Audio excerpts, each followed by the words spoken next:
আকর্ষণ করছি, আমাদের পেট্রোল টিম 999 আমরা আপনাদের পাশে রয়েছি।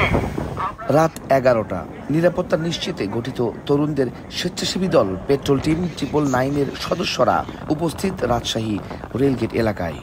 মুন্না, এই যে জাদুঘরের মোড়ের দিক থেকে রেলগেটের দিকে একটা মাইক্রো গেল, দেখো সাদা মাইক্রো, ওটা একটু চেক করো। এদিক থেকে চেক করা হয়নি। আমরা চেক করতেছি। পেট্রোল টিম সব ওকে আছে? রেলগেট টিম সবকিছু ওকে আছে। এভাবেই নগরের প্রায় 15 থেকে 20টি স্থানে প্রতি রাতে টহল দেন স্বেচ্ছাসেবকরা। জেলো অ্যাপের মাধ্যমে তারা ওয়াকিটকির মতো নিজেদের মধ্যে যোগাযোগ স্থাপন করেন। হঠাৎই খবর এলো মাদক পাচারের।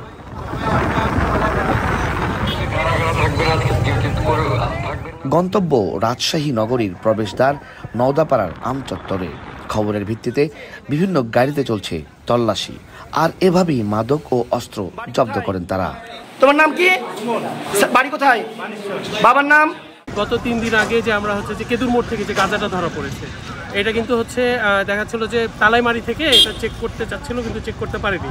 পরবর্তীতে তালাইমারি থেকে কেদুর মোড় টিমকে বলে দেয় যে একটা ট্রাক যাচ্ছে, সেটাকে আমরা চেক করতে পারিনি। কেদুর মোড়ে তখন ট্রাকটা আটকায় এবং ওখানে চেক করে দেখা যায় যে সেখানে গাঁজা আছে। স্বেচ্ছাসেবকরা বলছেন, গেল 2 সপ্তাহের এই তৎপরতায় 100-এর বেশি ঘটনায় সমস্যা সমাধান করতে পেরেছেন। হাইটেক পার্ক, তারপর পুলিশ হেডকোয়ার্টার, জেলা প্রশাসন, এরপরে সিটি কর্পোরেশন, চিড়িয়াখানা, এই 5টা কিন্তু আমরা দেখছি এবং আমরা অনেক 50% প্লাস মাল উদ্ধারও করছি। যে বিভিন্ন ধরনের গুজব আমরা সোশ্যাল মিডিয়াতে সয়লাভ ছিল, তো এইটা বেসিক্যালি মানে দমন করা বা আমাদের নাগরিক যেই দায়বদ্ধতা আছে ওই কারণেই আর কি বেসিক্যালি আমাদের রাত্রে মাঠে নামা। ধর্মীয় সংখ্যালঘু ও বরেন্দ্র জাদুঘরে হামলার গুজব ছড়ালেও এই তরুণেরা দ্রুত ঘটনাস্থলে গিয়ে সামাজিক যোগাযোগ মাধ্যমে লাইভ করে আশ্বস্ত করেছেন নগরবাসীকে।